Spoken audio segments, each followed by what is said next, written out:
প্রিয় চাকরি প্রত্যাশী বন্ধুরা, আসসালামু আলাইকুম। আশা করি আল্লাহর রহমতে আপনারা সকলে ভালো আছেন।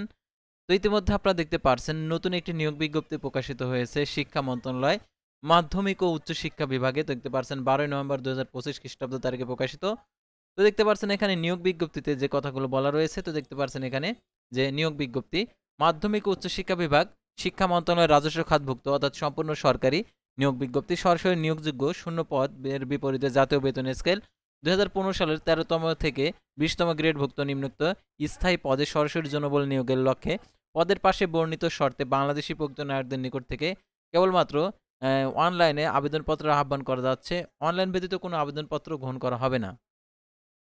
তো দেখতে পারছেন পদের নাম, বেতন, গ্রেড দেখতে পারছেন, গ্রেড, বেতন স্কেল এবং দেখতে পারছেন পদের সংখ্যা, শিক্ষাগত যোগ্যতা কম্পিউটার অপারেটর 13তম গ্রেড, বেতন স্কেল 11,000 টাকা থেকে 26,590 টাকা। পদের সংখ্যা একটি কোনো স্বীকৃত বিশ্ববিদ্যালয় হতে বিজ্ঞান বিভাগে স্নাতক সমান ডিগ্রি কম্পিউটার মুদ্রাক্ষরিকের সর্বনিম্ন গতি মিনিটে 30 শব্দ, বাংলায় 25 শব্দের গতি এবং স্ট্যান্ডার্ড অ্যাপটিটিউড টেস্ট উত্তীর্ণ হতে হবে। সাত মুদ্রাক্ষরিক কাম কম্পিউটার অপারেটর 13তম গ্রেড, বেতন স্কেল 11,000 টাকা থেকে 26,590 টাকা। পদের সংখ্যা 8টি।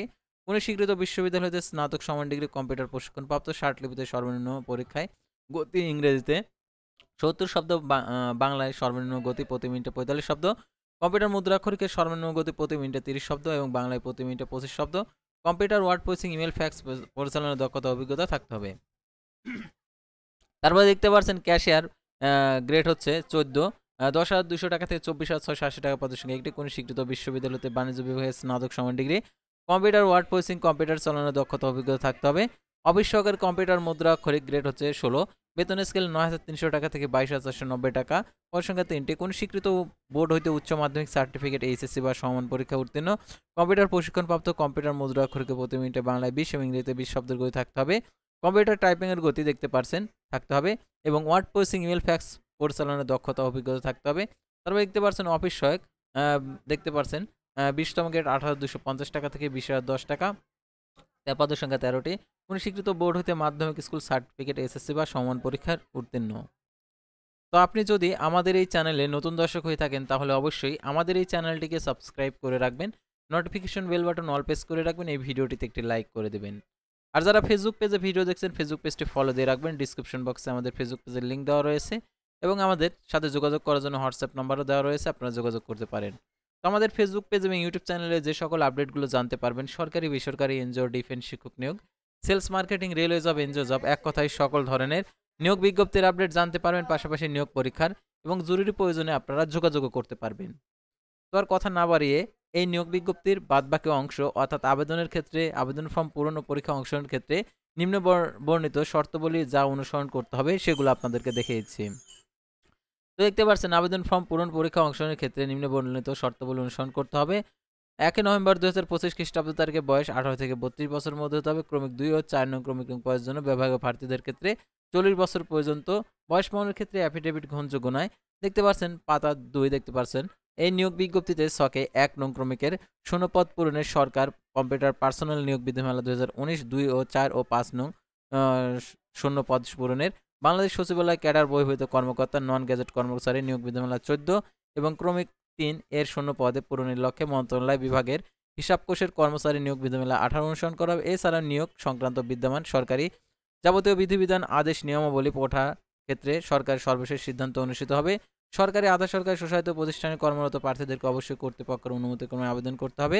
চাকরিরত প্রার্থীদেরকে সকল শর্ত পূরণ সাপেক্ষে আবেদন ফর্ম পূরণ করতে হবে এবং ডিপার্টমেন্ট ক্যান্ডিডেট ঘরে টিকচিহ্ন দিতে হবে এবং অন্যদের ক্ষেত্রে এই শর্ত প্রযোজ্য নয় এবং সকল চাকরির প্রার্থীকে মৌখিক পরীক্ষার সময় নিয়োগকারী কর্তৃপক্ষ কর্তৃক প্রদত্ত অনাপত্তির মূল কপি জমা দিতে হবে। এক্ষেত্রে অগ্রিম কপি গ্রহণ করা হবে না।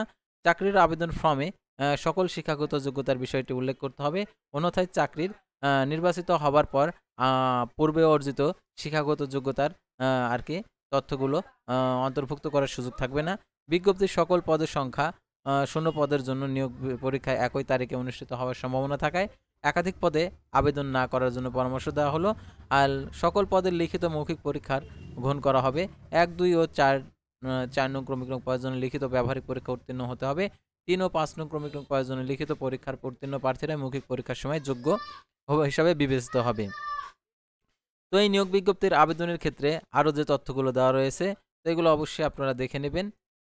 আর কর্তৃপক্ষ পদের সংখ্যা হ্রাস বৃদ্ধি এবং বাতিল বিজ্ঞপ্তি বাতিল এবং বিধি মোতাবেক নিয়োগ সংক্রান্ত পরিবর্তন ও সংশোধন অধিকার সংরক্ষণ করেন।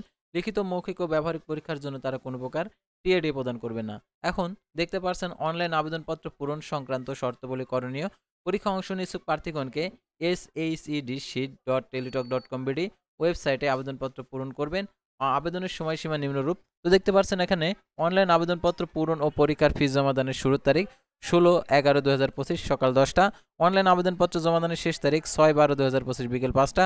উক্ত সীমার মধ্যে আপনাদেরকে টাকা প্রদান করতে হবে। আর অবশ্যই আবেদনের পত্রে 300x300 পিক্সেল ছবি এবং 300x80 পিক্সেল স্বাক্ষর স্ক্যান করে আপলোড করতে হবে।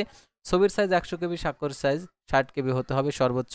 দেখতে পাচ্ছেন এখানে অনলাইন আবেদনপত্র পূরণকৃত যেহেতু পরবর্তী কার্যক্রমে ব্যবহৃত হবে, সেহেতু অনলাইন আবেদনপত্র সাবমিট করার পূর্বে সকল তথ্য ঠিকঠাকভাবে আছে কিনা শতভাগ নিশ্চিত হবেন।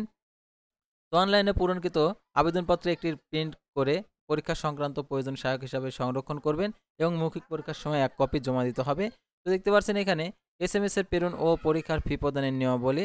অনলাইন আবেদনপত্র যথাযথ পূরণ করে ছবির স্বাক্ষর আপলোড করে সাবমিট করার পর কম্পিউটারে প্রিভিউ অ্যাপ্লিকেশন দেখা যাবে।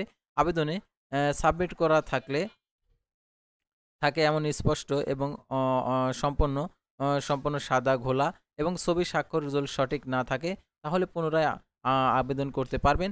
দেখতে পাচ্ছেন আবেদনের ফি জমার পরে আর পরিবর্তন ও পরিবর্ধনযোগ্য নয়, গ্রহণযোগ্য নয়। তাই আবেদন ফি জমাদানের পূর্বে অ্যাপ্লিকেশন কপিতে সম্প্রতি তোলা রঙিন ছবি, নির্ভুল তথ্য, স্বাক্ষর নিশ্চিত করে PDF কপি ডাউনলোড করে প্রিন্ট সম্পন্ন করবেন এবং অ্যাপ্লিকেশন কপিতে ইউজার আইডি নম্বর দেওয়া থাকবে। ইউজার আইডি ব্যবহার করে টেলটক প্রিপেড মোবাইল নাম্বার মাধ্যমে 2টি SMS এর মাধ্যমে ফি প্রদান করতে হবে। 1, 2 ও 4 ও 5 1, 2, 3, 4 নং ক্রমিক নং পদের জন্য 112 টাকা প্রদান করতে হবে। 5 নং ক্রমিক নং পদের জন্য দেখতে পাচ্ছেন এখানে 56 টাকা প্রদান করতে হবে।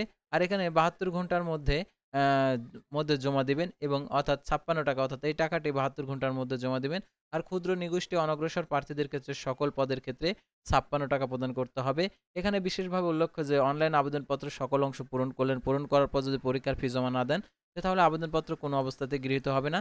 তো এই SMS পদ্ধতিটা দেওয়া রয়েছে, SMS পদ্ধতিটা অনুসরণ করে টাকাটি প্রদান করে দেবেন। আর প্রবেশপত্র প্রাপ্তির বিষয়টি এই নিয়োগের পরীক্ষা সংক্রান্ত আপডেটগুলো আপনি আবেদনপত্রে যে মোবাইল নাম্বার উল্লেখ করবেন সেই মোবাইল নাম্বারে SMS এর মাধ্যমে পরীক্ষা সংক্রান্ত A to Z বিষয় আপনাদেরকে জানিয়ে দেবে, সেহেতু সেই নাম্বারটি সচল রাখবেন এবং SMS এর প্রাপ্ত নির্দেশনাবলী অনুসরণ করবেন।